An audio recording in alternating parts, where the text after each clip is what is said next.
This is my hip pouch made by Nikolai down in Denmark. Nikolai Leather Works. You can find them on Instagram. But whatever hip pouch you choose to carry is fine. It's more the function of the hip pouch. I just absolutely love this. This was custom made for me, and he's an amazingly skilled craftsman. But when it comes to hip pouches, I tend to run a philosophy. Most of the time when myself and Ida are out in the woods, we're either cruising along in the car, looking for a trail, looking for a forest to jump into. Maybe I don't want to carry my backpack. I just want to carry my belt knife, the stuff I carry in my pockets. So my belt pouch is almost like a little mini backpack of things I need in the woods. I don't carry 27 survival kits should I fall out of an airplane or anything like that. Just more stuff that I've gone out in the woods again using my field journal and found myself and Ida would be like, oh, I wish we had this. I wish we had that. So that's what's in my hip pouch. It's a drawstring hip pouch. Again, just makes it very easy to access what I need to access when it is on my hip. And first out the gate is the one used most often, wrapped in a medical bandana. And I say medical for reasons. This bandana is from Knowles Wilderness Medicine. And what I like about it is that never trust your own memory. Train, but anything that you can bring out to the woods to remind you of when stuff goes sideways, the better. So this Knowles bandana has the ABCDEs of airway clearance and checking for shock. And if you actually get attacked by bears, which is possible, then inside that is just a small boo-boo kit. This one is made by Helicon. I like the Helicon medical pouches. Again, very simple, very affordable, but you can have these grab handles on it. I can keep this in my shirt pocket. You should always kind of keep medical stuff easily accessible, either in the left pocket of your trousers or in the left pocket of your shirt, should someone happen to find you face down in the woods, and it's not because you've had a few too many beers while out hunting. Inside is just some small bits. I've built this kit off the recommendations of Morris Kahansky. It's not a military-based survival kit, it's more of a personal survival kit. So I just have some painkillers, some indigestion tablets, plasters to fix various ailments, blister plasters, and some dental floss should myself and Ida be out having some lunch, which we like to do.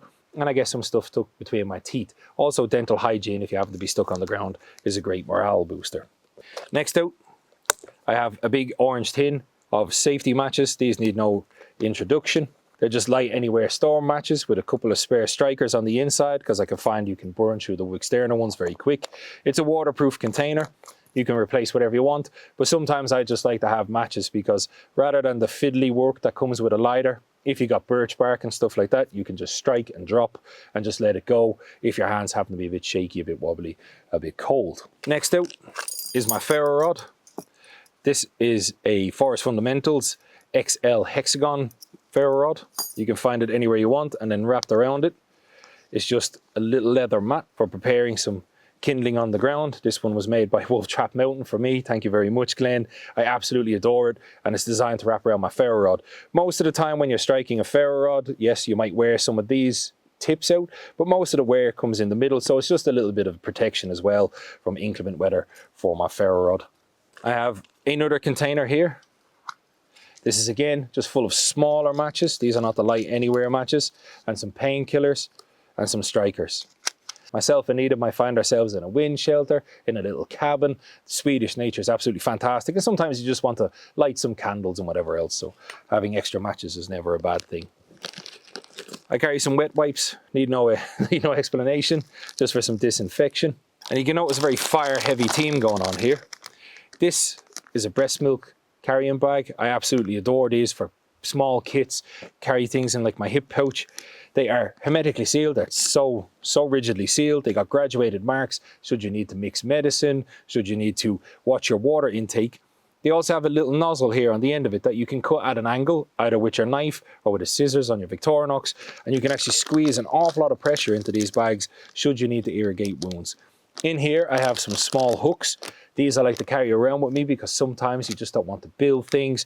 But if you're a scout, you know how useful these hooks can be. A quick drill into a stick and you got yourself a fruit grabber. You can drill them into trees or logs like this with a simple twist for hanging clothes on and stuff like that.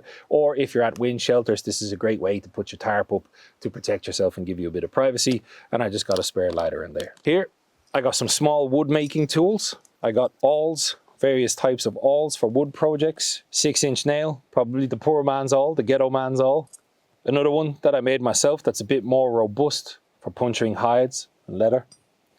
And then I have a small auger or tea or Scotch-eyed auger that I carry around, more for kind of heavier kind of projects that I should want to be making.